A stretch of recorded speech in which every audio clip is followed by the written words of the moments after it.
প্রিয় দর্শক, বিশেষ এই আয়োজনে আপনাদেরকে স্বাগত জানাই। আপনারা স্ক্রিনে দেখতেই পাচ্ছেন আমাদের সাথে আজকে বিশ্লেষণ করবেন। বিশ্লেষক রয়েছেন আফসানা কিশোর লোচন। লোচন আপা, আপনাকে ধন্যবাদ এবং কৃতজ্ঞতা আমাদেরকে সময় দেওয়ার জন্য। ধন্যবাদ আসাদ। অনেকদিন পরে একসাথে হতে পারলাম ২ ভাই বোন। আনন্দের সময় আরকি। আশা করি আনন্দের সময় কাটবে। হ্যাঁ, হ্যাঁ, কত আনন্দ আকাশে বাতাসে। বিশ্বকাপ থেকে বাদ পড়েছে বাংলাদেশ এবং বাংলাদেশের স্থানে স্কটল্যান্ড সেই শূন্যস্থান পূরণ করে নিয়েছে এবং আম এখানে তো আসলে আমাদের অনেক আনন্দ। ইউনুসের ১৭ মাস একে, একে ধ্বংসের যে অবস্থা আরকি, ১৭ মাসে ক্রিকেটের সর্বনাশ, সর্বশেষ সর্বনাশ আরকি।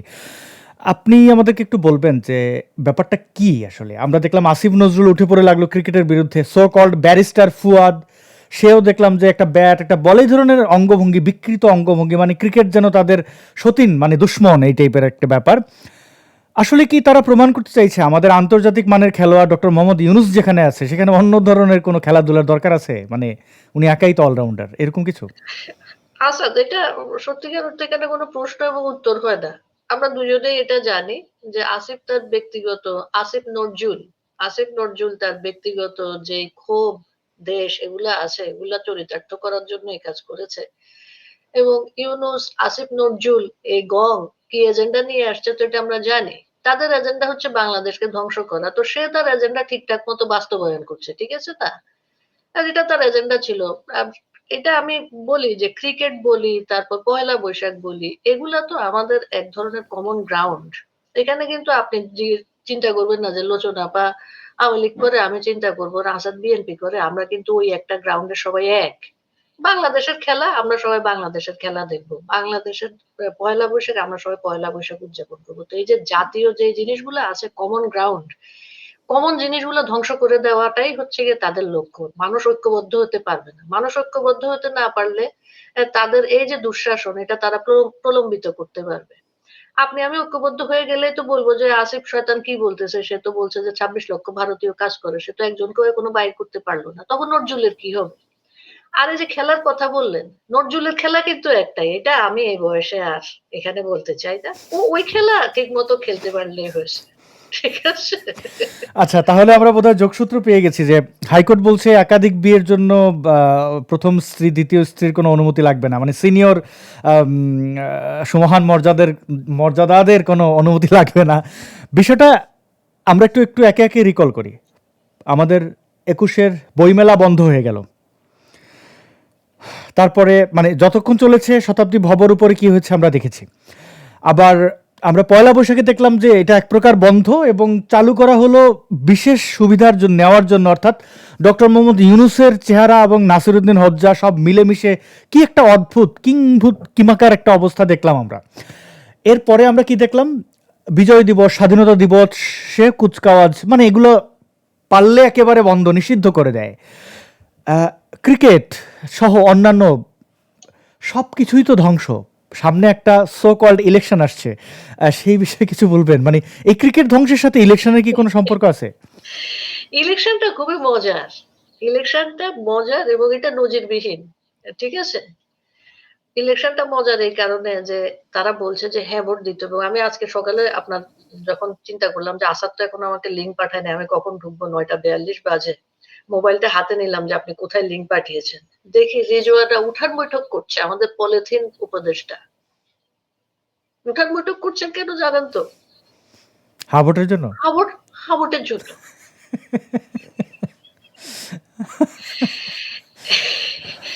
কনফ্লিক্ট অফ ইন্টারেস্ট বলে যে একটা বিষয় আছে, সরকারে থাকা লোক যে নির্বাচনের জন্য প্রচারণা চালাতে পারে না, ওরা সকল ধরনের নর্মস, রুলস, রেগুলেশন সব ভেঙে দিয়েছে। আপনি আগামীতে যখন কোনো কিছু বলতে যাবেন তখন বলবেন যে কেন রিজওনারও তো করছে, এখন আমরা করতে পারবো না কেন? কারণ মানুষ তো নিকট অতীতের কথা আসাদ মনে রাখে। আপনি আমি যে অনুষ্ঠান আজকে করতেছি এটা মানুষের মনে থাকবে, গত বছর যে অনুষ্ঠান করছি সেটা কিন্তু মানুষের মনে থাকবে না। মনে থাকে না। তো সবাই তখন উদাহরণ দিবে যে রেজওয়ানা যদি তখন করতে পারে, আমরা কেন এখন করতে পারবো না? সে সরকারের থেকে নির্বাচনের প্রচারণা চালাচ্ছে, তাদের প্রত্যেকে চালাচ্ছে এবং তারা এনজিও, কর্পোরেট বডি, স্কুলগুলা সবগুলাতে তারা নির্দেশনা দিচ্ছে যে তারা হাবুটের পক্ষে প্রচারণা চালাচ্ছে। এখন নির্বাচন কি হচ্ছে এটা কিন্তু জিএম কাদের অলরেডি বলে ফেলছে। জাতীয় পার্টি জিএম কাদের অলরেডি বলেছে যে তিনি নিরাপত্তাহীনতায় ভুগছেন, তাকে নিরাপত্তা দেওয়ার আহ্বান জানিয়েছেন এবং উনি বলছেন সরকার যেভাবে প্রভাব বিস্তার করছে এই নির্বাচন সুষ্ঠু হওয়ার, নিরপেক্ষ হওয়ার কোনো ধরনের সম্ভাবনা উনি দেখেন না। এখন অন্যান্যদের চোখে নির্বাচন সুষ্ঠু এবং নিরপেক্ষ হবে। কারণ বাংলাদেশে যে আরবান এলিট আছে, তাদের কাছে জামাত হচ্ছে গিয়ে মজলুম। তারা নির্বাচনে অংশগ্রহণ করলেই ওদের কাছে সবকিছু ইনক্লুসিভ। দেখবেন যে আপনার আমার প্রিয় শিক্ষক নেটওয়ার্ক বিবৃতি দিয়ে দিছে যে নির্বাচন সুষ্ঠু হয়েছে। কারণ ওই যে জামাত অংশগ্রহণ করতে পারছে। জামাত তো তাদের প্রিয়। এবং আমরা দেখলাম যে বহিঃশক্তি, বিদেশি শক্তিও বলছে যে জামাতকে তারা কিভাবে পেট্রোনাইজ করতে চায়, জামাতকে কিভাবে তারা এগিয়ে নিতে চায়। এটা কিন্তু অলরেডি হ্যাঁ, আমেরিকান কনসুলেটে মানে এই ফাঁস হওয়া কল রেকর্ড এটা তো বেশ ভয়াবহ একটা বিষয়। না এখানে কিন্তু আসার ভয়াবহ কিছু নাই। তারা কিন্তু একটা পর্যালোচনা করছিল যে গত মাসে কি হয়েছে, তাদের কি আশা ছিল, ইউনূস কোন জায়গায় তাদের আশাটা পূর্ণ করতে পেরেছে এবং কোন জায়গায় তাদের আরো কাজ করতে হবে। তারা তাদের একটা স্ট্র্যাটেজিক প্ল্যান নিয়ে আলাপ করছিল। এখানে ভয়াবহ বলার কিছু নাই। কারণ তারা দেশে কিন্তু এই প্ল্যান নিয়েই কাজ করে। এটা তো নতুন কিছু না।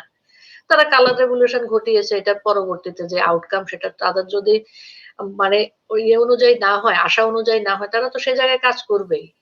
ঠিক না? এখানে ভয়াবহ কি আছে? প্রত্যেক দেশেই হচ্ছে। তারা সিরিয়াতে তাদের পাপেট সরকার বসাইছে। পাপেট সরকার বসানোর পরদিন তারা ১৫০০ সংখ্যালঘুকে জবাই করে হত্যা করছে। কোথাও কোনো আওয়াজ দেখছেন আপনি? দেখবেন না। এটাই তাদের নিয়ম। কারণ তারা সবাইকে কিনে রাখছে তারাই তো। আপনি হিউম্যান রাইটস এ যাবেন, ইউএন এর কাছে যাইয়া ইয়ে করবেন, কি বলবেন যে আপনি অভিযোগ দিবেন, দেখো আমার দেশে এরকম হচ্ছে। এখন ঘটাচ্ছে ওরে, আপনি ওর কাছে যেয়ে অভিযোগ দিয়ে লাভ কি হবে? হুম। আমি নিজেও এর ভুক্তভোগী। আমি সম্প্রতি বেশ কিছু মানে গত ১৭ মাসেই বলতে পারি যে ধর্মীয় সংখ্যালঘুদের উপরে নির্যাতন, নিপীড়ন এই বিষয়গুলো আমি তাদেরকে জানিয়েছিলাম এবং কোনো সাড়া নাই। একদম তারা তো এটাকে যতগুলো বলতেছে যে এটা পলিটিক্যালি মোটিভেটেড, বুঝছেন না? এটা যে সত্যিকার অর্থে একেবারে সংখ্যালঘুদেরকে টার্গেট করে পাকিস্তানের মতন একদম নিশ্চিহ্ন করার জন্য একটা প্রক্রিয়া হাতে নেওয়া হয়েছে, এটা তো তারা স্বীকার করবে না। কারণ এটা তো তাদের লাভ। দেশে দুর্বল সরকার থাকবে, তারা গ্যাস থেকে শুরু করে সবকিছু বিক্রি করবে, তাই না? একটা বিরাট বাজার, ১৭ কোটি ১৮ কোটি মানুষের বাজার। সংখ্যাটা তো আপনাকে দেখতে হবে, জনসংখ্যাটা তো দেখতে হবে। বাজারটা তো তাদের দরকার। আচ্ছা, মানুষের ব্যাপারে ওদের কি কোনো ভাবনা নেই? এলপিজি সম্ভবত এই গ্যাসটা সিলিন্ডার যেটা তো ১২০০ টাকার সিলিন্ডার এখন মানুষ ২৮০০, ২৯, ৩,০০০, ৩,৫০০ টাকায় কেউ কিনছেন। এই যে মানুষকে বিক্ষুব্ধ করে তোলা বা ক্রিকেট, আমাদের ক্রিকেটটা বলতে গেলে এক প্রকার প্রধান বিনোদনের মাধ্যম। মানুষ বছরে একটা আমেজ পায়। আমাদের তার সুখ শান্তি তেমন কিছু নাই। তো এই ক্রিকেটটাকে ধ্বংস করে দিল একদম দায়িত্ব নিয়ে। শিশু থেকে বৃদ্ধ সবাই কিন্তু বুঝতে পারছে যে এখানে আসিফ নজরুল এবং আসিফ গ্যাং, আসিফ মাহমুদ, সজীব তিন ভুঁইয়া, আছে। আসিফ আকবর, আসিফ নজরুল, হ্যাঁ, তো তাদের একদম মানে সুস্পষ্ট ঘাউরামের কারণে নির্বুদ্ধ মানে বুদ্ধি তো এদের আছে বলে আমার সন্দেহ আছে, না আমি এত কোনো প্রকার শুদ্ধ কথা কুবুদ্ধি বলার ছাড়া। এটা এত শুদ্ধ কথা বলার আসার দরকার কি? মাদার টোস্ট এটা। এগুলা মাদার টোস্ট। আচ্ছা, তো তো এরা এইভাবে যে একদম দায়িত্ব নিয়ে দেখেন ভারতকে খোঁচাইলো, ভারতের সাথে অবশ্য ওই জগমোহন ডালমিয়া তাদের অবদান, আমাদের টেস্ট ক্রিকেটকে স্বীকৃতি মানে আন্তর্জাতিক ক্রিকেটের স্বীকৃতি দেওয়ার ক্ষেত্রে ভারতের যে অবদান ছিল, ভারতের ক্রিকেটের সবকিছু আচ্ছা ঠিক আছে, অকৃতজ্ঞ বুঝলাম, নিজের পায়ে নিজে কুড়াল এরকম কেউ মারে? মানে আইসিসিকে কি মনে করে মামুর বাড়ির আবদার, ডিপ স্টেট যে বললাম আর একটা দিয়ে দিলাম? না ওরা আসলে হয় না, মানুষের আপনি যেটা বললেন যে ঘাউড়ামি, ঘাটতেড়ামি দেখাইলো যে দেখ তোদেরকে আমরা কি করতে পারি। তোদের দেশকে আমরা কি করতে পারি। ওরা তো আমাদের দেশকে নিজেদের দেশ মনে করে না। ওরা সেটা দেখাইলো যে তোদের দেশকে আমরা চাইলে কি করতে পারি। তোদের যে কোনো কিছু আমরা ধ্বংস করে দিতে পারি চাইলেই। তোরা কিছু বলতে পারবি না। বাংলাদেশে কি গত ৫৪ বছরে কোনো ক্রিকেটার তৈরি হয় নাই? তারা একটা কোনো কাজ করতে পারে নাই। তারা বলতে পারে না যে আপনারা যেটা করছেন যে সেটা সঠিক না। কিভাবে তারা এগুলাকে মেনে নিচ্ছে? তার মানে তাদের ক্রিকেটের সাথে সেই সম্বন্ধটাই কখনো গড়ে ওঠে নাই। তারা ওটাকে পেশা হিসেবেই শুধু নিয়েছে। এটার সাথে তাদের কোনো belongingness ছিল না। আপনি চিন্তা করেন তো আপনার ওটা শুধু পেশা না, ওটা নেশা এবং ওটাকে দিয়ে আপনি দেশকে রিপ্রেজেন্ট করছেন। ওই চিন্তাটা করে কিন্তু আপনি আমার সাথে আলোচনায় বসতে পেরেছেন। আর তারা নিজেরা খেলে। তারা খেলার জায়গা থেকে কিছু বলতে পারে নাই। তাদের আসে না মুখে, তাদের মুখ নাই। কি করবে? তাদেরকে মেরে ফেলবে বুলবুলেরা? অবশ্য সাকিব আল হাসানের মতো ব্যক্তি যাদেরকে আসলে দমানো যায় না। আমি তার ক্রিকেটের অবদান এবং রাজনৈতিক দুই অবদানকে আমি খুবই স্যালিউট করি। মানে খোলাখুলি কোনো রাগ ঢাক বা ইয়া নাই, ছলছাতুরি নেই। সে কিন্তু স্পষ্টভাবে বলে যে আমি তাকে একবার দেখলাম প্রশ্ন করা হয়েছে যে আপনি বঙ্গবন্ধু বা আওয়ামী লীগ তো আমার কোনো রিগ্রেট নাই, এটা তো আমি আবার অবশ্যই রাজনীতি করব। তো এইটাকে অনেকেই তাকে যখন দলে নেওয়া হয় অনেকেই বলেছিলেন যে সুসময়ের পাখি, কিন্তু সাকিব আল হাসানের এখন জীবনের সবচেয়ে গুরুত্বপূর্ণ সময়, অর্থাৎ তার বয়স হয়ে যাচ্ছে ক্রিকেটে এই শেষ সময়, এবং শেষ সময় একজন খেলোয়াড়ের বা যে কোনো বিখ্যাত ব্যক্তিদের কতটা আফসোস হয় যে আরও কিছু দিয়ে যায়, আমার ক্যারিয়ারটা শেষ হয়ে যাচ্ছে। র্যাপ আপের সময় তাকে বঞ্চিত করা হচ্ছে শুধু রাজনৈতিক কারণে। আবার অপরদিকে একই মানে আমাদের সাকিব আল হাসান বিশ্বে যে কোনো প্রান্তে গিয়ে তার নামটি বললে অন্ততপক্ষে ডক্টর মোহাম্মদ ইউনুসকে না চিনলেও সাকিব আল হাসানকে চেনে। তাকে বঞ্চিত করা হলো। আবার একই ক্ষেত্রে আমরা দেখতে পাচ্ছি মুস্তাফিজকে বলা হচ্ছে ভারতে নিয়ে তাকে খেলালো না কেন। সাকিবকে বয়কট করতে পারে, আবার মুস্তাফিজ তাদের কাছে প্রিয়। আচ্ছা, বুঝলাম এটাও একটা অংশ তাদের। তাহলে কিন্তু এই যে জরিমানা দিতে হবে আমাদের, প্রচুর টাকাই জরিমানা দেওয়ার একটা ব্যাপার রয়েছে।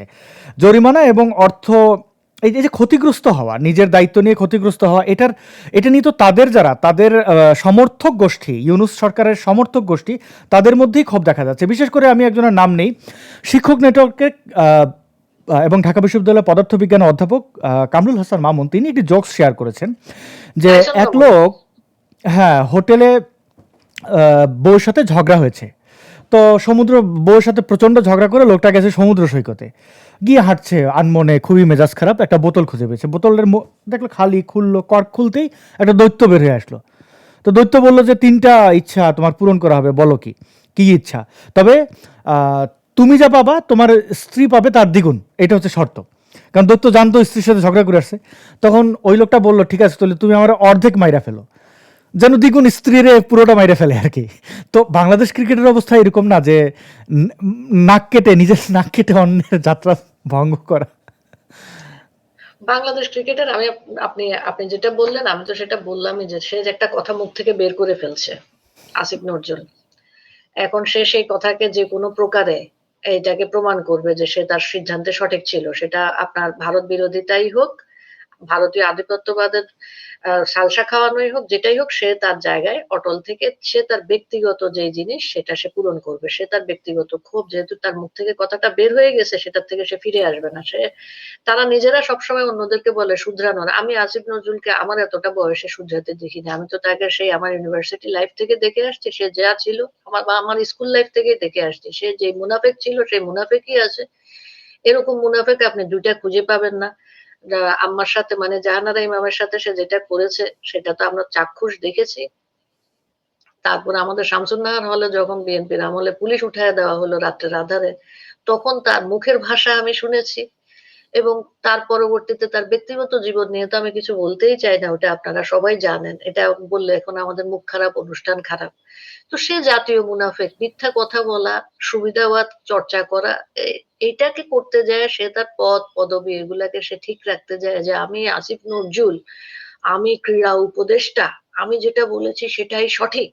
হ্যাঁ, এই জায়গায় সে ঠিক থাকতে যায় আমাদের সবকিছু ধ্বংস করে দিয়েছে। এবং একটা জিনিস দেখেন আসাদ, আপনি যদি মাইনরলি খেয়াল করেন, এমন ভাবে জিনিসগুলা করেছে, কালকে যদি অন্য কেউ আসেও, এই সরকার তো চেঞ্জ হবে, তাই না?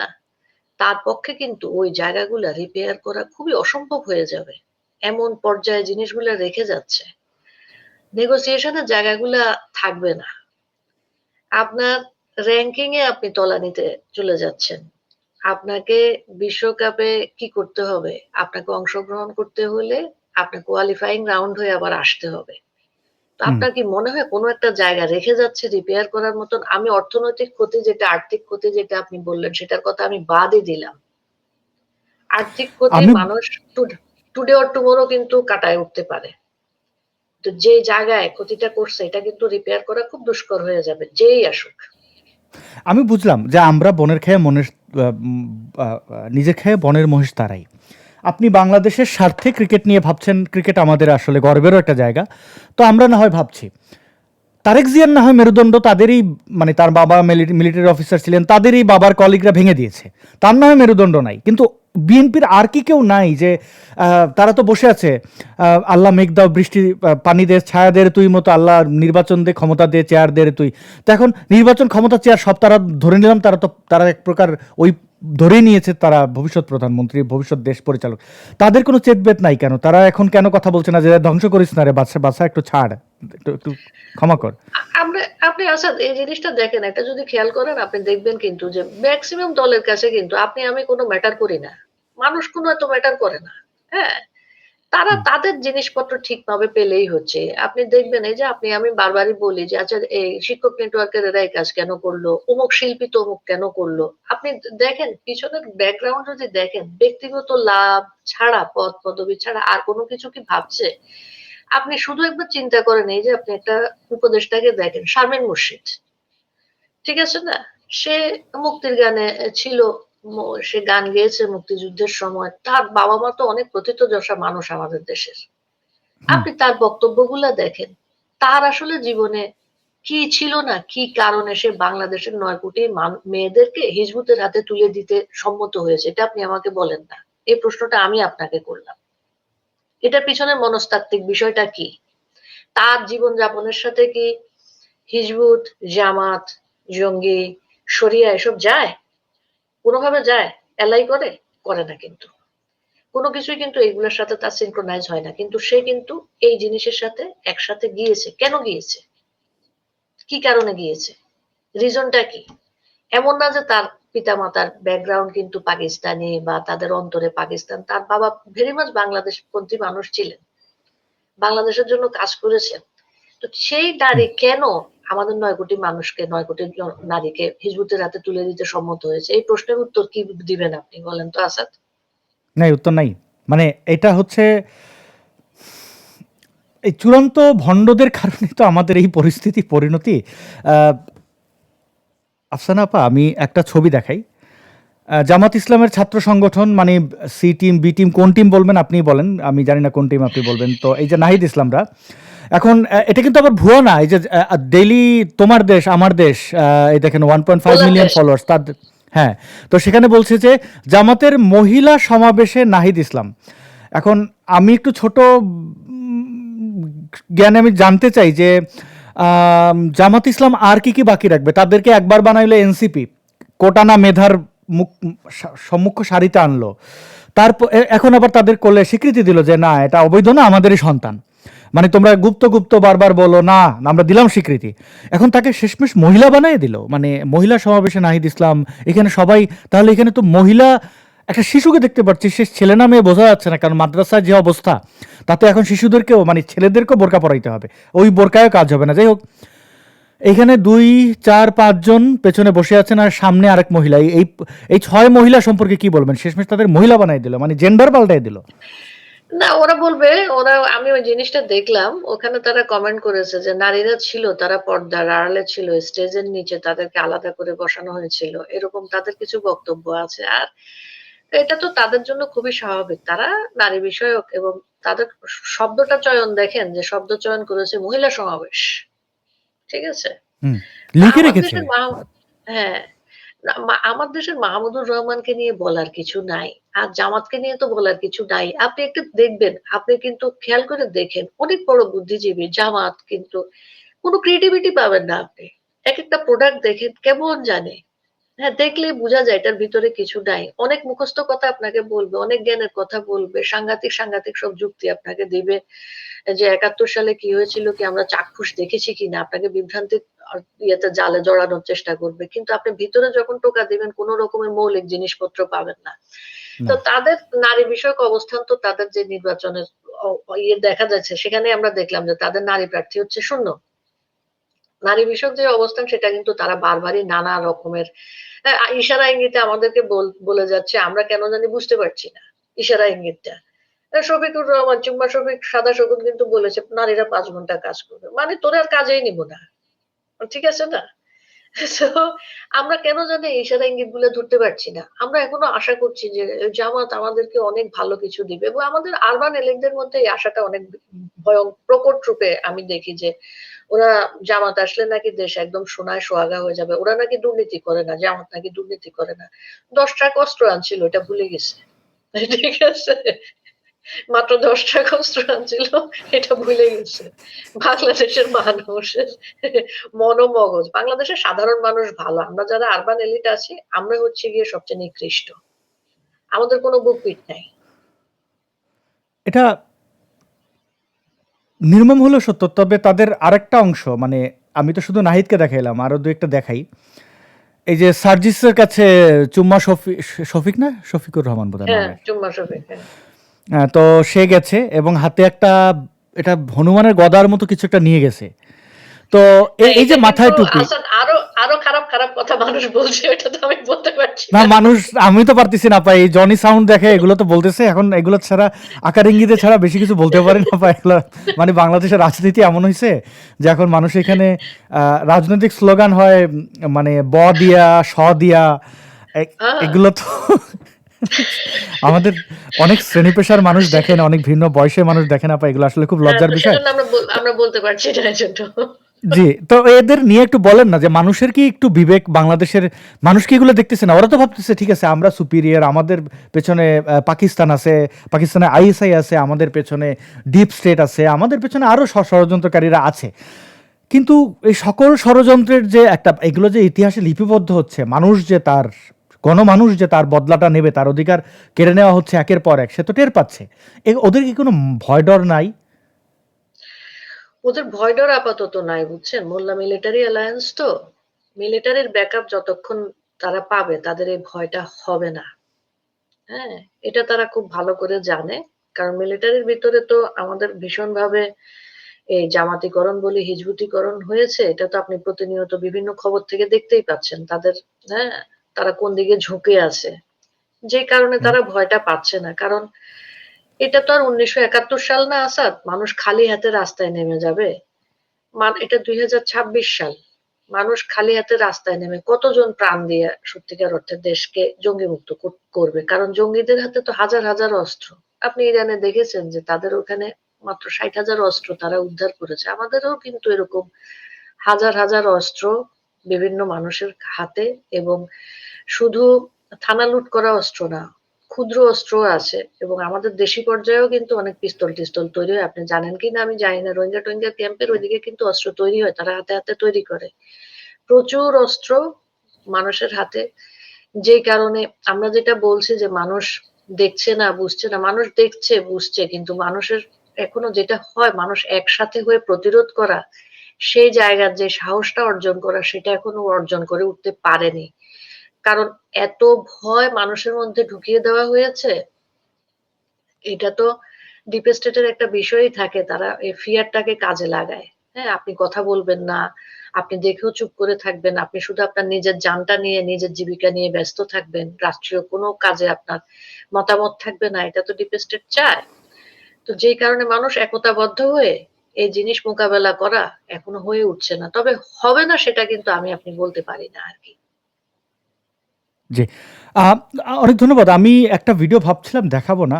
আপনি জামাতের যারা মানে জামাতের অর্থায়নে যারা পড়াশোনা করে তাদের চিন্তাভাবনা নিয়ে তাদের প্রশ্ন তুলেছেন। এটা খুবই যৌক্তিক প্রশ্ন। কারণ আমি যখন এস.এম. শাহরিয়ার কবির নামক ব্যারিস্টারকে দেখি, ফুয়াদকে দেখি এবং শিশির মনিটরে অন্যান্য দেখি, তখন আমার মনে হয় যে জামাতের আমি শুনেছি উলুবনে মুক্তো ছড়ানো মানে হচ্ছে যে খুব অকেজো জায়গা, অপাত্রে মূল্যবান জিনিস দান করা। জামাতকে দেখে আসলে ওই প্রবাদ আমার কাছে মিথ্যা মনে হয়। মনে হয় যে এই ধরনের অসভ্য ইতরগুলোর পেছনে ব্রিটেনে রেখে পড়াশোনা করানোর মতো টাকা যদি জামাত ব্যয় করতে পারে, জামাতের মতো ধুরন্ধর একটা দল, তাহলে এটা স্পষ্ট যে জামাতের কাছে আসলে মাথা নত করা বা বিক্রি হতে কোনো কোনো ন্যূনতম ব্যক্তিত্ব যাদের আছে তারা যায় না। অবশ্য সেগুলো বারবার প্রমাণিত হয়।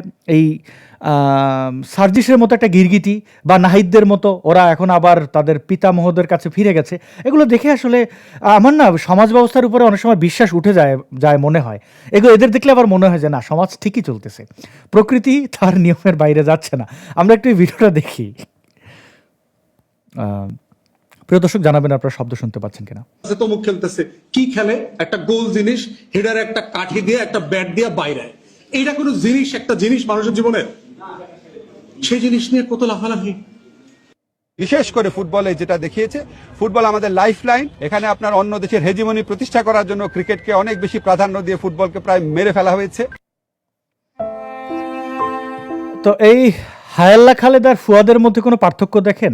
একজন অধ্যাপক আর একজন ব্যারিস্টার নিজেকে দাবি করেন, তাদের তাদের শিক্ষা বোধ নিয়ে আপনি কি বলবেন? তাছাড়া যদি আরেকটা জিনিস না দেখে, এখানে তো প্যাচরাটা লাগছে। প্যাচরা লাগছে হচ্ছে, আমিনুল হক পলাশ ভাইয়ের ওখান থেকে দেখাচ্ছিলাম, ওনার প্রোফাইলে ঢুকতেই দেখলাম একটা ফটো কার্ড। এই ফটো কার্ডটা না দেখাইলে আবার নয়। মানে এইটা একটা আপনি বললেন এদের শিক্ষা, আর আরও যে এখন এখন হাদি তো আবু সাইদ হয়ে গেল, এখন হাদির বউ বাচ্চা নিয়ে নাকি টানাটানি চলতেছে। এই বাচ্চা কার? বড় ভাইয়ের নাকি তার? এইটা নিয়ে এখন এই কোনটা থেকে কোনটা সামলাবো বাবা। যাই হোক, আপনি এইটা আমাদের এইটা আসাদ, ওইটা তো তারা আমাদেরকে একটা টপিক দিয়েছে, বুঝছেন না? সবসময় যেন আলোচনায় থাকতে পারে। এইটা ন্যাস্টি এগুলা জিনিসপত্র, এগুলা কিছুই না।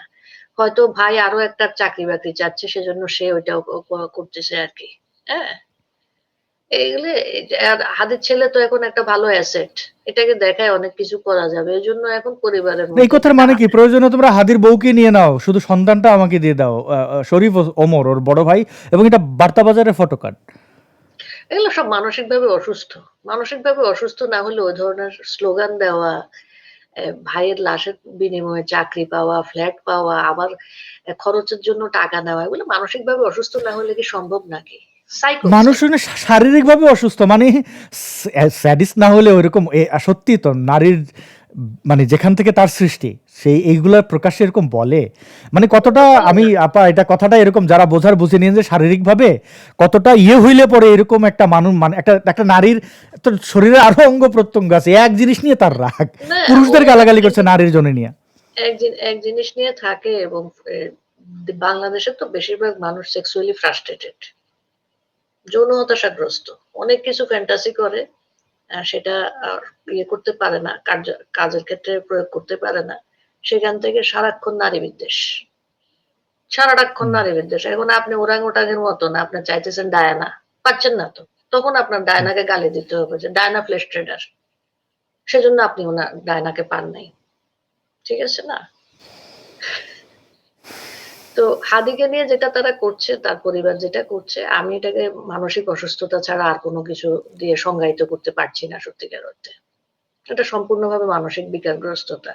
একটা মানুষ মরে সারে নেয়, ও মরছে কিনা এটা নিয়ে আমার ডাউট আছে। একটা মানুষ মরে সারে নেয়, তার বাচ্চাকে নিয়ে টানাটানি করতেছে তার চাচা। কেন? তার বাচ্চা তো এখনো মাইনর, তার বাচ্চা তো নিয়ম অনুযায়ী, আইন অনুযায়ী মায়ের কাছেই থাকবে। কোথায় যাবে সে? কেন তাকে লন্ডন নিয়ে যেতে হবে? তুই কে? এখন না ডিএনএ, যাই হোক আমরা ওদিকে আর না যাই, যে আমরা আমরা আসিফ নজরুলে ফিরে আসি। যে নজরুল আমার খুব প্রিয় টপিক আসাদ, আমার খুব প্রিয় আসিফ নজরুল। আমি খুব পছন্দ করি লোকটাকে। আমরা ভিডিওতে যে দেখলাম যে একটা লোক মানে কত বড় স্টুপিড হলে পরে বলে যে মানে একটা দেশের হেজিমনি হিসেবে ক্রিকেট দেখানো হয়েছে, তাহলে আমাদের দেশের সব এই যে ক্রিকেট সমর্থকেরা নির্বোধ, মানুষকে এরা কি মনে করে? আর ওই যে ফুয়াদ দেখেন, ও ব্রিটেনে পড়াশোনা করে আসছে, আমরা জানি ক্রিকেট ব্রিটেন থেকে উৎপত্তি। তো ব্রিটেনে যে পড়াশোনা করে আসা একটা লোক, সে বলতেছে কি একটা ব্যাট একটা বল দিয়ে কি একটা করে, মানে আসাদ, আপনি একজন ইনফ্লুয়েন্সার, আপনি এতদিন ধরে সামাজিক গণযোগাযোগ মাধ্যমে আছেন, আপনি তো জানেন যে কোনটা বললে মানুষ খাবে আর কোনটা বললে খাবে না। তো ফুয়াদ জানে না মানুষ কিভাবে সে আলোচনায় থাকতে পারবে? আসিফ নজরুল জানে না এটা কি তারা আলোচনা কিভাবে নাকি অনেক দিন ধরে প্লট তৈরি করেছে কারণ তারা ক্রিকেট ধ্বংস করবে? এই কথাগুলো অনেক আগে। প্লট তো তৈরি করেছে এবং তারা আলোচনাও থেকেছে। তাদের তো দুই দিকেই তারা সফল হয়েছে, তাই না? তারা তাদের পাকিস্তানের ভাই, তারা বলছে যে তোরা তোদের ক্রিকেটটাকে ধ্বংস করে দে, ওরা ধ্বংস করে দিয়েছে। ওরা তো পাকিস্তানের এজেন্ডা বাস্তবায়ন করছে। তো ভাই তো ভাইয়ের পাশে দাঁড়াইলো না, পাকিস্তান তো কোনোভাবেই দাঁড়াবে না তো, ক্রিকেট কেন্দ্রিক। কারণ পাকিস্তানের তো সারা জীবনের চরিত্র মুনাফেকি। ৭১ সালে তারা আলোচনার নামে ডাইকে আইনে ২৫শে মার্চ রাত্রে অপারেশন সার্চলাইট নামায় দিছে। ওরা তো সারা জীবন মুনাফেকি করছে। আপনার মনে হয় যে ওরা কোনো কথা রাখবে? ওদের চরিত্র তো জাতীয় চরিত্র মুনাফেকি, আপনারা এটা খেয়াল করেন না কেন? ওরা তো ৭১ সালেও আমাদের সাথে এই করেছে। ওরা কি কখনো আমাদের পক্ষে কথা বলেছে বা আমাদের পাশে দাঁড়িয়েছে? ওরা কেন আমাদের পাশে দাঁড়াবে? ওরা আমাদেরকে তো ওদের জাত ভাই মনে করে না, ওরা আমাদেরকে মনে করে হিন্দু। পাকিস্তানের বেশিরভাগ মানুষ আমাদেরকে হিন্দু মনে করে, যে আমরা হিন্দুর থেকে মুসলমান হয়েছি তাই ওদের সমকক্ষ আমরা না, ওরা তো এটা মনে করে। তা ঠিক। ওরা আমাদেরকে মানে এক প্রকার হ্যাঁ অমানুষ মনে করে, মানুষের কাতারে ফেলে না যে আমরা পেটে কালো নিচু জাতি, নতুন মুসলিম হয়েছি মানে হ্যাঁ এটা করে এই ধরনের বৈষম্যগুলো ছিল বলেই তো আমরা আসলে এত অধপতন। তো সামনের দিকে মানে এই তারা যেভাবে আগাচ্ছে তাতে আপনি কি মনে করেন যে যে হ্যাঁ তাদের যে এই যে ভয়ঙ্কর চিন্তা ভাবনা এখানে তারা সফল হবে? ওইটা তো সফল হবে কি ব্যর্থ হবে আসাদ, এটা আপনিও জানেন আমিও জানি, এটা কাদের উপর নির্ভর করে। তারা এই পর্যন্ত কিন্তু টিকেই আছে হচ্ছে গিয়ে জনগণের নীরবতার কারণে। জনগণ যখন সম্পৃক্ত হয়ে টান দিবে তখন কোনো সফলতা থাকবে না, তখন যান নিয়ে দৌড় দিবে। আপনার মনে আছে না যে 111 এর আগে ওই যে যাত্রাবাড়িতে এক এমপি ছিল সালাউদ্দিন, এলাকার মানুষ পানি পেত না, তো মানুষ এখন দৌড়ানি দিল, ওর নাম হয়ে গেল দৌড় সালাউদ্দিন। ঠিক আছে। তো আমি এটা আপনাকে একটা ছোট ঘটনা বললাম। তো মানুষ যখন দৌড়ানি দিবে ওসব সাফল্য ব্যর্থতা কিছুই না, কাপড় থাকবে না, কাপড় খুলে দৌড় দিতে হবে। যে অবস্থা করছে ওইটা মানুষ দেখায় দিবে, মানুষই দেখায় দিবে, ওইটা সময়ের ব্যাপার মাত্র। মানুষ তো সংঘবদ্ধ হতে একটু সময় লাগে, সংঘবদ্ধ হয়ে যাবে মানুষ। তো তাদের ওই সাফল্য সাময়িক আসবে, সাফল্য তো সাময়িক আসবেই। দেখা যাবে আপনার মিশরের ইয়েটা যদি দেখেন, কাঠামোটা যদি দেখেন, মিশরেও কিন্তু এরকম হচ্ছে, ব্রাদারহুড বসছে, এরপরে কি হয়েছে, এরপরে তো সিসি এসে এখন বসে আছে, তাই না? তো নানা রকমের কাজকর্ম চলবে, এখানে টেস্ট চলবে, সয়েল টেস্ট চলবে, ওয়াটার টেস্ট চলবে, কোনটা কার্যকর হয় তারা দেখবে আর কি। ওই যে আপনি যেটা বললেন যে আমেরিকান এমবাসি থেকে কথা লিক হওয়া, তারাও কিন্তু ওখানে নানা রকমের স্পেকুলেশন দিয়েছে, তাই না, যে এটা করে ওইটা করা দরকার বা এই ধরনের অনেক টেস্টের ভিতর দিয়ে আমাদের যেতে হবে, পরীক্ষা নিরীক্ষা, ট্রায়াল এন্ড এরর বেসিসে আমরা যাইতে থাকবো আর কি। আমাদের একটা সাজানো গোছানো দেশ, এখন মোটামুটি গিনিপিগ বিভিন্ন জিনিসের টেস্টের উপকরণ হয়ে দাঁড়িয়েছি আমরা। এখন আমি একটু আওয়ামী লীগের রাজনীতিতে যেতে চাই। অনেক ধন্যবাদ। আমি একটু একটা স্ক্রিন শেয়ার করি। প্রিয় দর্শক, আপনারা মন্তব্যের ঘরে জানাতে পারেন যে আপনারা সব ঠিকঠাক দেখতে পাচ্ছেন, মানে আমাদের এই ফিডব্যাকগুলো দিলে সুবিধা হয়। আমি যে ছবিটি এটার এই ঘটনাটির জন্য একটু হৃদয় বিদারক। দর্শক আপনারা কোমল মানে কঠিন চিত্তের না হলে এই বিষয়টা একটু এড়িয়ে যেতে পারেন। মুক্তি মেলেনি ছাত্রলীগ সভাপতির স্ত্রীর সন্তানের লাশ গেল জেল গেটে। এখন আপনারা ভাবতে পারেন যে কে এই ছাত্রলীগ সভাপতি। তার নাম সাদ্দাম এবং তার আমি এটা একটু করে দেখাই, ভিডিওটা দেখাই। যশোরে তিনি গ্রেপ্তার হয়েছিলেন প্রায় 8-9 মাস আগে এবং তার স্ত্রী সন্তান হত্যা নাকি আত্মহত্যা করেছেন এটা স্পষ্ট না। সারা বাংলাদেশে আওয়ামী লীগের নেতাকর্মীদের যেভাবে হত্যা করা হচ্ছে সেগুলোর আসলে বলার কিছু থাকে না। তো সেই স্ত্রী এবং ছোট একটি সন্তান, পুত্র সন্তান সম্ভবত, সেই পুত্র সন্তানের লাশ এইভাবে লাশবাহী গাড়ি করে জেল গেটে যাচ্ছে, কারণ তাকে প্যারালে মুক্তি দেওয়া হয়নি। স্ত্রী সন্তানদের এই সাদ্দাম সাহেব যিনি স্ত্রী সন্তান হারালেন, তাকে স্ত্রী সন্তান দেখতে যাওয়ার অধিকার দেওয়া হচ্ছে না। তার বেশ কয়েক মাস আগে জামিনও হয়েছিল, 5-6 মাস আগে, কিন্তু জেলগেট থেকে ওই যে শোন অ্যারেস্ট বিভিন্ন মামলা দিয়ে আওয়ামী লীগের নেতাকর্মীদের শীর্ষ সন্ত্রাসী হিসেবে দেখা হচ্ছে। তৃণমূলের আওয়ামী লীগের যারা কর্মী সমর্থক আছে তাদের দুঃখ দুর্দশার কথা আসলে একটা শো বা একাধিক শোতে বলে শেষ করা যাবে না। আমি তাদের প্রতি সমব্যথী। কিন্তু আপনার কাছে প্রশ্ন নেতৃত্ব নিয়ে, এই সাদ্দাম সাহেবের স্ত্রী সন্তান যদি আত্মহত্যাও করে থাকেন, এই দায় কি আওয়ামী লীগ অস্বীকার করতে পারবে? তাদের স্ত্রী সন্তানদের দেখভাল কেউ করেছে? যারা এত বড় বড় নেতা, কেউ এয়ারপোর্টে ধরা খেয়ে শত শত কোটি টাকা দিয়ে পার পেয়েছে এই এনসিপি নেতাদের, কেউ তারা লাইভে এসে বলেছে যে আমাদের পার হয়ে যেতে সাহায্য করেছে এনসিপি, এই জুলাই আন্দোলনকারী এরা। আবার কেউ বলছেন সর্বশেষ সরকারও তাদের সাহায্য করছে। তারা ঠিকই মুক্ত হচ্ছেন, তারা ঠিকই আরামায়েশে থাকছেন।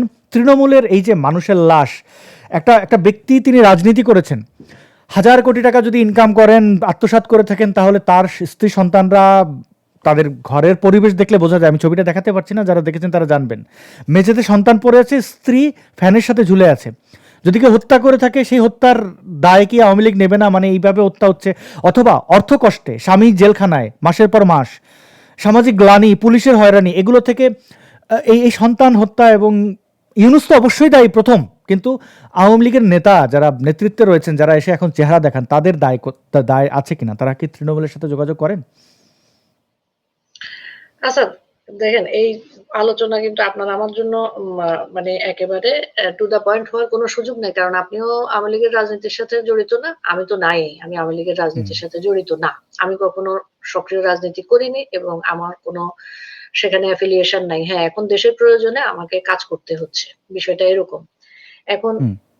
তারা মারা গিয়েছেন, তাদেরকে হত্যা করা হয়েছে বা তারা আত্মহত্যা করেছেন, হোয়াট এভার, এটা খুবই দুঃখজনক। এটা তো দুঃখ রাখার সত্যিকার অর্থে জায়গা নেই। এখন এক পক্ষ কিন্তু বলছে যে খোঁজ নেওয়া হয়েছে, আরেক পক্ষ বলছে খোঁজ নেওয়া হচ্ছে না। এখন নেতাদের দায় আছে কি আছে না এটা তারা বলবে, এটা তাদের আত্মপক্ষ সমর্থনের জায়গা থেকে তারা বলবে।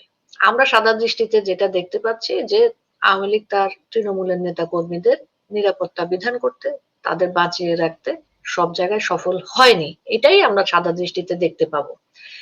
তাদের জন্য কি করা দরকার ছিল, কি করলে তারা নিরাপদে থাকতে পারতো, নিরাপত্তা দেওয়া যেত, এটা আওয়ামী লীগ বলতে পারবে, এটা কিন্তু আপনি আমি বলতে পারবো না। এবং এখানে কিন্তু আসাদ, আমরা যেটা বলছি যে আওয়ামী লীগের নেতা কর্মী নিহত হচ্ছে, আওয়ামী লীগের নেতা কর্মী জেলে যাচ্ছে, মুক্তিযুদ্ধের সপক্ষে শক্তি হিসেবে তাদের সাথে এটা হওয়ার কথাই ছিল, হবেই।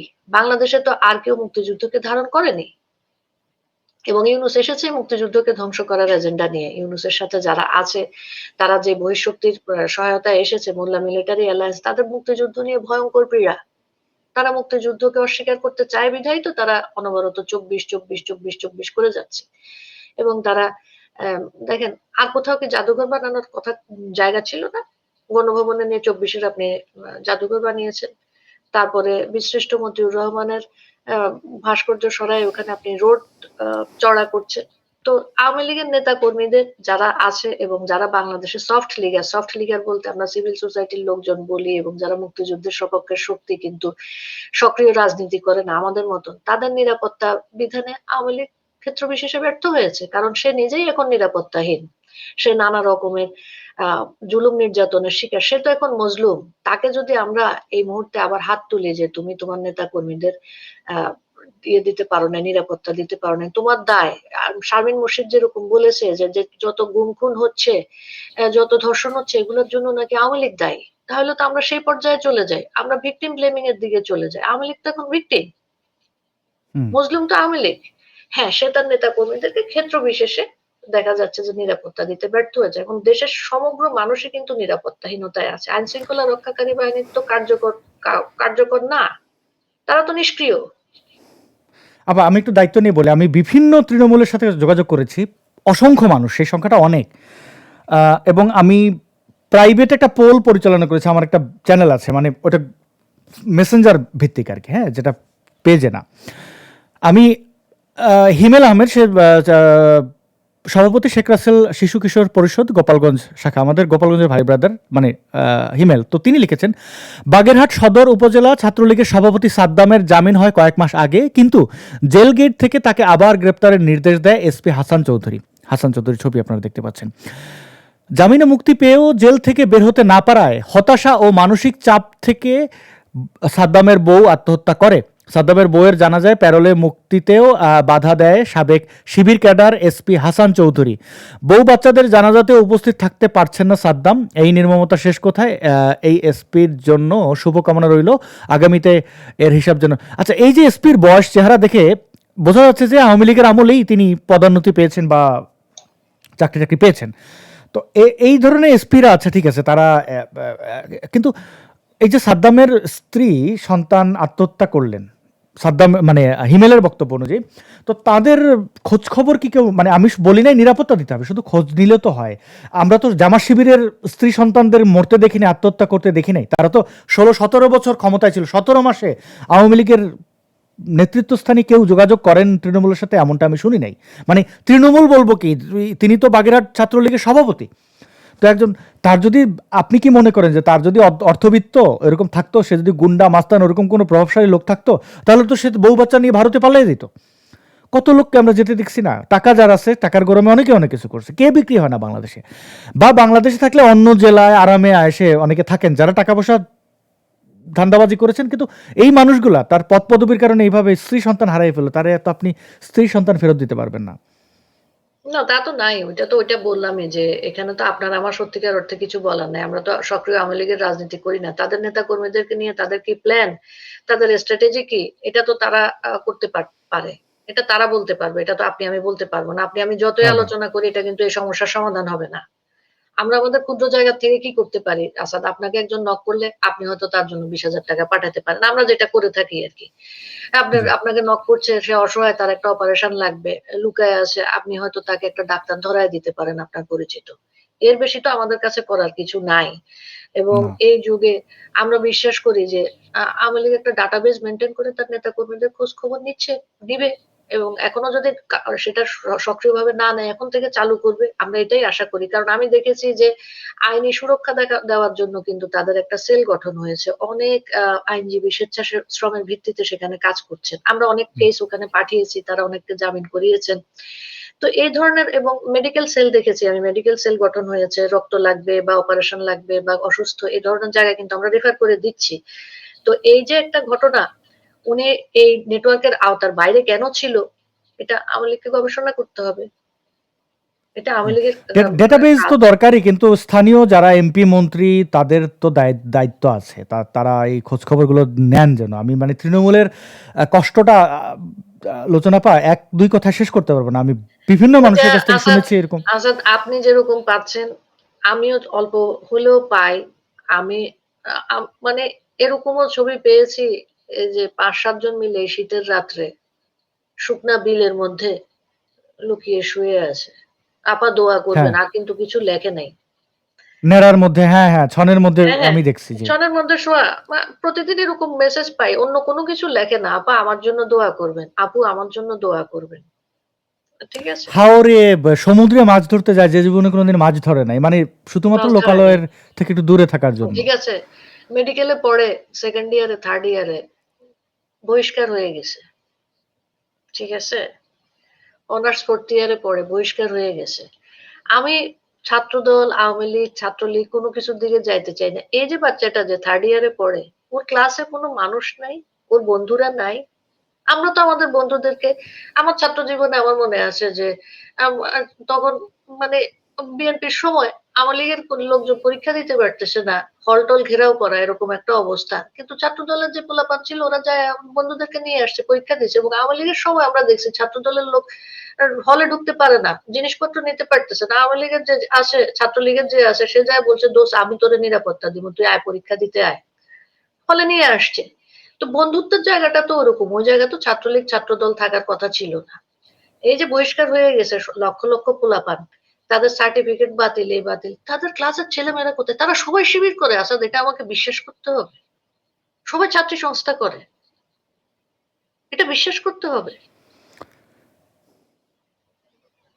আপনার বন্ধুকে আপনি সুরক্ষা দিবেন না? আপনি তার দলীয় পরিচয় দেবেন। আপনি বন্ধুত্ব করার সময় কখনো চিন্তা করছেন আসাদ যে আপনি আমার সাথে যখন যুক্ত হয়েছেন তখন চিন্তা করছেন লোচন আপা ছাত্রলীগ করে না ছাত্রদল করে?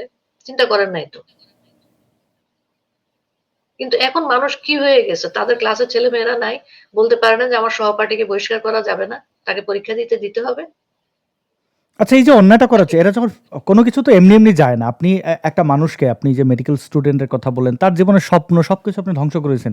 সে যখন প্রতিবাদ করবে, প্রতিরোধ করবে, তখন আপনি যাবেন কোথায়? মানে ব্যাপারটা তো এরকমই ঘটে। এই যে একটা তখন একটা আমরা বৃহৎ শ্রেণীর তখন আমরা মানুষকে। ওই যে তখন আমরা সুশীলতার নেটওয়ার্ক করব। তখন বলব যে এই ছাত্রলীগ তো মানুষটা, তারা তো এগুলাই করে। তাদেরকে যে এই জায়গায় ঠেলে দেওয়া হয়েছে, আপনি যে পুশ করছেন সেটা তো আপনি বলবেন না।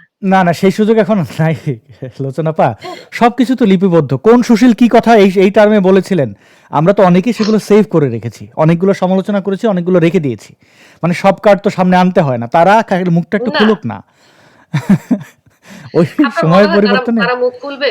শুনেন আসাদ, যারা পিছনে, পিছনে কাজ করে, যারা মুনাফেক, যারা সামনাসামনি আসতে পারে না, তারা আপনাকে পিছন থেকেই বরাবর ছুরি মারবে। সামনে কখনো আসবে না। এইটা আপনি লিখে রাখেন। ওরা সময় মতন ভুল পাল্টায় ফেলবে। Facebook আইডি ডিঅ্যাক্টিভেট করে দিবে। কোনো স্ক্রিনশট দেখা এলে বলবে যে এটা এআই, ঠিক আছে? কারণ ওই যে মেটা ভেরিফিকেশন করতে পারবেন না। আপনি তো স্ক্রিনশট নিলে দেখা যাচ্ছে যে 16 আওয়ার দেখাচ্ছে। ডেট টাইম কিছু লেখা থাকতেছে না। তো তখন বলব যে এটা এআই দিয়ে বানানো হয়েছে। আমাকে ইয়ে করার জন্য, ডিফেম করার জন্য। আপনি ওদের কথাবার্তা জানেন না? এত সহজ? হ্যাঁ, শুনেন, সাধারণ মানুষ তো আর অত জায়গায় অত ইনভেস্টিগেশনে যায় না। ওইটা তো দেখছেনই, ৫ই আগস্টের সময় তো দেখছেনই, জুলাই আগস্টে দেখছেন যে সাধারণ মানুষ কিন্তু আবেগটা নিয়ে চলে, যে তার বাচ্চাকে মেরে ফেলতেছে এজন্য কিন্তু সে চলে আসছে। এখন সে জানতেছে যে ওই বাচ্চাদেরকে কিভাবে, কিভাবে মারা হয়েছে সে এখন জানতেছে। কিন্তু তার সর্বনাশ কিন্তু যেটা হওয়ার সেটা হয়ে গেছে। আ দেখেন, আমি একজনের তাহলে একটু দেখাই, দেখি তার অ্যাবাউট এ সেগুলো রেখেছে কিনা, না সব মুছে দিয়েছে। না, আমি কোনো চিন্তা নাই আপা। আমি তো তাকে হাড়ে, হাড়ে চিনি। আমি তার আমি একটা লোককেই দেখাই। দেখেন, দেখি, প্রিয় দর্শক, আমিও দেখি। এটা একটা লিটমাস টেস্ট বলতে টেস্ট। পারেন। কি হুম, আমি একটু কই গেল দেখাই। এই যে সুলতান মোহাম্মদ জাকারিয়া, চেহারাটা দেখে রাখেন। হ্যাঁ, অ্যামনেস্টি ইন্টারন্যাশনালে কাজ করতো। আমার পক্ষে কয়েকটা আর্টিকেল লিখেছে। তো এনসিপির কনভেনার ছিল, সে মূলত জামাতি। তো এই আচ্ছা। অ্যামনেস্টি ইন্টারন্যাশনালে এদেরকে রিক্রুট করা হয়েছে দেখেন। হুম। আহ, এবং সে সংসদ সদস্য প্রার্থী হয়েছে নোয়াখালী ২ জামাত এনসিপি আমি থেকে। দাঁড়ান, চশমা পরি, আমি তো ছোট লেখা পড়তে পারি না। হ্যাঁ, যুগ্ম আচ্ছা, আহ্বায়ক ও আন্তর্জাতিক বিষয়ক সম্পাদক, জাতীয় নাগরিক পার্টি এনসিপি, হ্যাঁ, সুলতান মোহাম্মদ আচ্ছা, জাকারিয়া। আচ্ছা। তো আগে ছিল কনভেনার, মূলত সে জামাতি। তাকে জামাত অর্থায়ন করে টোরে এই এই এই ইয়েতে মানে আচ্ছা, সে কি আহ, চাকরিতে থাকা অবস্থায়? না, অ্যামনেস্টি থেকে বের হয়ে থাকা অবস্থায়? আচ্ছা। জুলাইয়ের আন্দোলনের পরে সে মানে এনসিপিতে যুক্ত হয়েছে, আমেরিকা থেকে বাংলাদেশে ফিরে। এবং এর আগে সে বিভিন্ন জায়গায় ছিল, মানে অ্যামনেস্টি ইন্টারন্যাশনালের পৃষ্ঠপোষকতায়। তো আম, এই যে লোকটা, তার আগের আপনি আর্টিকেল পড়বেন অ্যামনেস্টিতে, মানবাধিকার তো মানবাধিকার, এনসিপির যোগদান করার পরে তার আসল চেহারা খুলে এসেছে। এটা আমি একটা দেখালাম। না, আমি এরকম এইখানে আসাদ, আপনি কিন্তু ভুল করছেন আসাদ। আমি এটা কিন্তু আপনাকে বললাম। ওদের মানবাধিকার হচ্ছে গিয়ে জামাতের মানবাধিকার। হুম। এটা কিন্তু না, ওই সমগ্র এই বাংলাদেশের এই মানুষের এই জন্য এই প্রযোজ্য না। মানবাধিকার গুলোই আপা কয়েকটা উদাহরণ দেয়। ফরাদ মজার যখন চিন্ময় কৃষ্ণ প্রভুর কাছে গেলেন, এরপরে তিনি অ্যারেস্ট হলেন। তিনি কেন গেছিলেন? তিনি স্পাই হিসেবে গেছিলেন যে চিন্ময় কৃষ্ণ দাসকে একটু বাজিয়ে দেখি তার কোনো এমন কোনো ক্ষমতা আছে কিনা, যে ক্ষমতা থাকলে আমরা তাকে অ্যারেস্ট করতে পারবো না। আমেরিকা, সিআইএ, কি জন্য ওরা যখন কোনো এজেন্সির হয়ে কেউ কাজ করে, কোনো দালাল, মানে মোট কথা হলো গোলাম, ও চিন্তা করে আমার যে প্রভু, তার চেয়ে বড় প্রভুর সাথে সে কানেক্টেড কিনা একটু দেখি যায়। তো ফরাদ মজার গেল এবং আসলো। ফরাদ মজারকে দেখে তো চিন্ময় একদম বুকে জড়িয়ে ধরলো। এই সব ছবিগুলো দেখেছেন। তো তারপরে এখন হিন্দু জাতিগোষ্ঠী কিন্তু জানেন, প্রত্যেক অহিংস।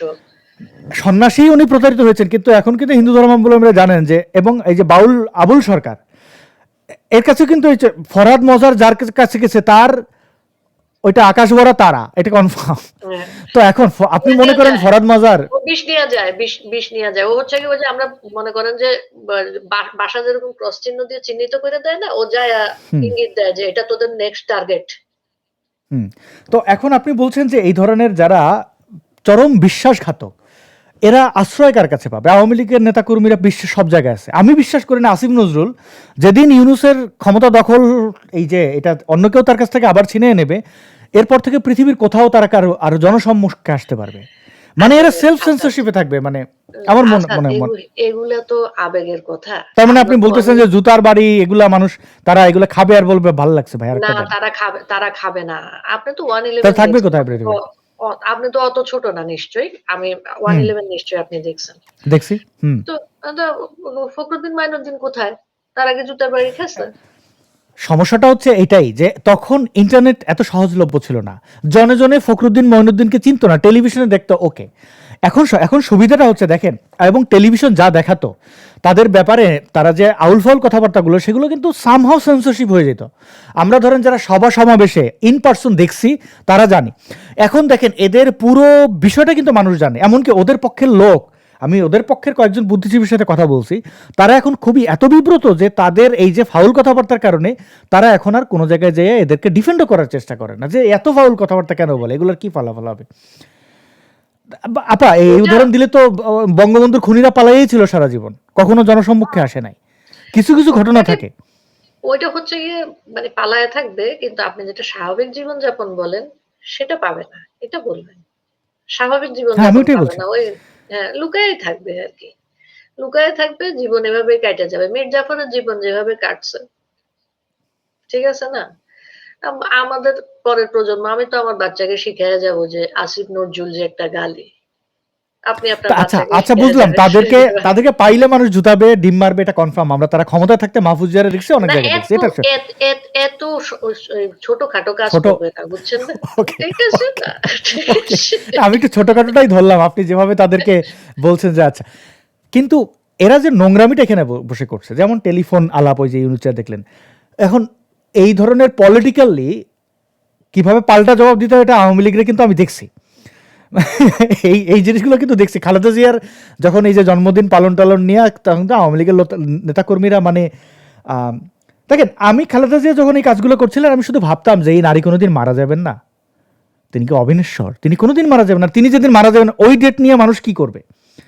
তো এদের এই যে অবস্থা, এদের বাংলাদেশে এই আসিফ নজরুলের নিয়ে আজকে ভাস্কর্য হবে না, আমি মনে করি না যে এটা হবে না, অবশ্যই হবে। ভাস্কর্য কেমন হবে এই প্রশ্ন আমাকে করে না, কারণ আমি ভাস্কর নেই, আর এত ইনোভেটিভ চিন্তা ভাবনা আমার নাই, তবে অসাধারণ কিছু হবে। তো তাদের অর্জনটা কি আপা, মানে দেখে শুনে এরকম মানে এরকম নির্লজ্জ হয় কেমনে? তাদের কি ভয় ডর নাই, মান সম্মানের একটু? না না না না, ভয় ডর মান সম্মান এগুলা কোনো কিছুর ইয়ে নেই। ওটা তো, এটা তো মানে, এটা কিন্তু একটা ইউনিক ব্যাপার ঘটছে আসাদ। আপনাকে কোনো কষ্টও করতে হবে না। আপনি যেদিকে যাবেন, ওদের নিজেদের তালিকা, ওদের নিজেদের করা। ঠিক করা। আছে? এরকম আবার বিশ্বাস করেন, একটু আপনার এই কথাটার উপরে বলে রাখি, আমার অনেক সময় দেখি ঘটনা সত্য কিন্তু সাক্ষী দুর্বল, বলতে পারেন, তখন খুব কষ্ট হয় যে হারামজাদা কত বড় বদমাইশ, যে ঘটনা ঘটাইছে কিন্তু আমি কিছু বলতে পারতেছি না, কারণ আমার কাছে প্রমাণ নাই। আর এরা আমার এই কষ্টটা কিন্তু মনের মধ্যে নাই, ওরা যা করতেছে সব দেখা যাচ্ছে, একদম স্পষ্ট দেখা যাচ্ছে। সব দেখা যাচ্ছে, এবং ওদের তালিকা, ওরা যে সবাই একতাবদ্ধ, এবং এই যে এরকম ভয়ঙ্কর রকমের পিশাচগুলা একসাথে হয়েছে, জম্বি, সাইবর, প্রত্যেকটা কিন্তু একটা আরেকটাকে পিছনে ফেলে দেওয়ার মতন। আপনি কার সাথে কার তুলনা করবেন? তুমি নারী যে পুরুষ তোমারই তুলনা। নির্বিশেষে, হ্যাঁ, নারী পুরুষ ট্রান্সজেন্ডার নির্বিশেষে, জামাত শিবির হিজবুত নির্বিশেষে একজন আরেকজনকে পিছনে ফেলে দিচ্ছে তাদের কর্মকাণ্ড দিয়ে, পৈশাচিক কর্মকাণ্ড দিয়ে। আপনার কোনো কষ্ট করতে হবে না। এদের যে তালিকা করা আছে, এটা নিজেরাই করে রাখছে, শত শত ছবি তারা এলাই, দাঁত কেলা এরকম করে ছেই তুলতেছে, মাঝখানে ইনেস দাঁড়ায় না এরকম করে। এগুলা তালিকা সব সবার কাছে থাকবে। ওদের পরিণতি ওরা নিজেরা ডেকে নিয়ে আসতেছে। ওই আমরা বলি আর কি যে ইতিহাস কাউকে ক্ষমা করে না। হ্যাঁ, ইতিহাস ওদেরকে ক্ষমা করবে এরকম ভাবার কোনো কারণ নাই। যেটা হচ্ছে সেটা খুব সাময়িক, এবং এক্সট্রিম কোনো সিচুয়েশনে আপনি নিজেও জানেন, আমিও জানি, আমাদের ব্যক্তিগত জীবন দিয়েও জানি যে খুব এক্সট্রিম সিচুয়েশনে কিন্তু মানুষ খুব বেশি দিন থাকে না। ঠিক আছে? মানুষ ওইটার থেকে ফাইট ব্যাক করার একটা ব্যবস্থা করে। তো বাংলাদেশের মানুষ ফাইট ব্যাক করবে। আপনি আমি হয়তো এই যে আমাদের টক শো করি বা কথা বলি, এগুলা দিয়ে হয়তো মানুষকে হয়তো ইন্সপায়ার্ড করতে পারবো, কিছু তথ্য পৌঁছাতে পারবো। সেটা আমরা করে যাচ্ছি। কিন্তু বাংলাদেশের মানুষ এটা দেখবেন যে একেবারে লগি বইটার মতন একটা কাণ্ড ঘটায় ফেলবে। আমি এটা মোটামুটি নিশ্চিত। সকল লক্ষণ এটা বলে দিচ্ছে, মানে যেভাবে মানুষকে দেয়ালে পিঠ ঠেকানো হচ্ছে, এবং বাংলাদেশের মানুষকে তো কিছুটা, এবং ওই দেশে আমার জন্ম, বড় হওয়া, আমি চিনি না, চিনি। স্টুপিডিটি, বুঝছেন না? আইসা কি সব কথাবার্তা বলে বাবা, বলে যে নাকি মেট্রো রেল নাকি 20% লোকের, এক্সপ্রেসওয়ে নাকি 5% লোকের, আরেকটা ইয়া, ওটা ফকির নিয়ে কি জানি, খালি টাকা পয়সা হচ্ছে কিন্তু মেধা মননে তো হয় না, আকিজের পোলা বলে ওই টাকা নাকি ইরিগেশনে ব্যবহার করলে চালের দাম কমে যায়। তো কিসব স্টুপিড কথাবার্তা বাংলাদেশের মানুষকে বলে, ভাবে যে বাংলাদেশের মানুষ একদম কিচ্ছু জানে না, কিচ্ছু বুঝে না। এই যে জনগণকে আন্ডার এস্টিমেট করে করেই কিন্তু বিভিন্ন রাজনৈতিক দলগুলা ধরা খায়। জনগণকে তো আন্ডার এস্টিমেট করার কিছু নাই।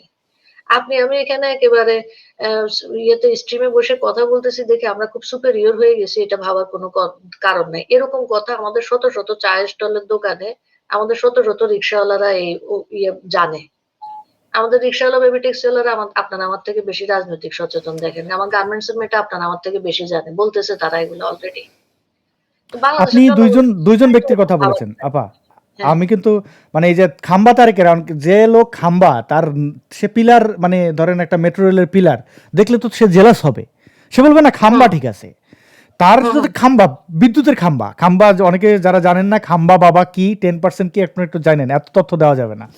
তো তারেকের তো নজর হচ্ছে খাম্বার দিকে, সে তো পেট্রোলের পিলার দেখলেই তার গা জ্বলে, তো সে বলবে যেগুলোর দরকার কি, এক্সপ্রেসওয়ে দেখলে, এই ফ্লাইওভারের পিলার দেখলে তার খারাপ লাগবে। আরেকটা যে আকিজের কথা বলছেন, এই আকিজ গ্রুপই তো এই আমির হামজা নামক যে বক্তা, তাকে একটা জুমার ইমামতির জন্য প্রায় 1 লাখ টাকার উপরে দিত, মাসে 4 লাখ টাকা থেকে শুধু ইমামতির বেতন দিত, তাকে পাজেরো কি সব 4 কোটি 5 কোটি টাকা দামের গাড়ি দিত। এবং আওয়ামী লীগ এদেরকে ব্যবসা করতে দিয়েছে, কোনো ধরনের ক্ষতি করেছে বলে আমি জানি না। এই আকিজ গ্রুপেই তো আকিজ বিড়ি, মানে নেশাজাত দ্রব্য বিক্রি করে তারা মানুষের ক্ষতি করে তারা এখন শিল্পপতি হয়েছে, এবং তারা কত বড় ইসলামিস্ট, মানে আমির হামজাদের পালা, বুঝতে পারছেন? জামাতের অর্থায়ন কিন্তু এদিক দিয়ে হয়েছে। আমরা সবাই পড়ে আছি ওই যে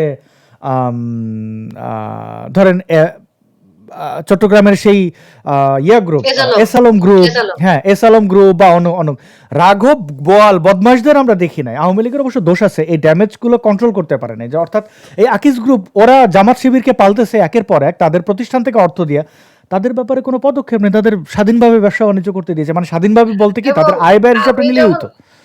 আমি যখন দেশে ছিলাম আসাদ, একটা নিয়োগ বিজ্ঞপ্তি দিল আকিজ, দেশে ছিলাম বা কোভিড এর সময়, আমি এখানে এরকম মনে হয়, আকিজ নিয়োগ বিজ্ঞপ্তি দিয়েছে যে ভিন্ন ধর্মাবলম্বী কেউ এখানে অ্যাপ্লাই করার দরকার নাই, ঠিক আছে, নারীদের অ্যাপ্লাই করার দরকার নাই। এই তো হচ্ছে মনস্তত্ত্ব, এবং 5 ওয়াক্ত নামাজ পড়তে হবে, এগুলো হচ্ছে ক্রাইটেরিয়া তার নিয়োগ বিজ্ঞপ্তির। তো এইগুলা, এই ধরনের লোকজন, এরা শিল্পপতি হোক আর ওয়াজি হোক, কিছু যায় আসে, এটা তো সমাজের জন্য ক্ষতিকারক একটা জিনিস। এইটা কিছু বলার নাই। এই যে দেশে মেগা প্রকল্প বন্ধ, একজন লিখছেন, মেগা প্রকল্প ভাইয়া বন্ধ হবে না, এটা সাময়িকভাবে হয়তো স্থগিত আছে, কারণ মেগা প্রকল্পের সাথে অনেক কিছু জড়িত, অনেক দেশের ইনভেস্টমেন্ট জড়িত। তো সেই দেশগুলো তাদের এই প্রকল্প চালানোর ব্যবস্থাই করবে।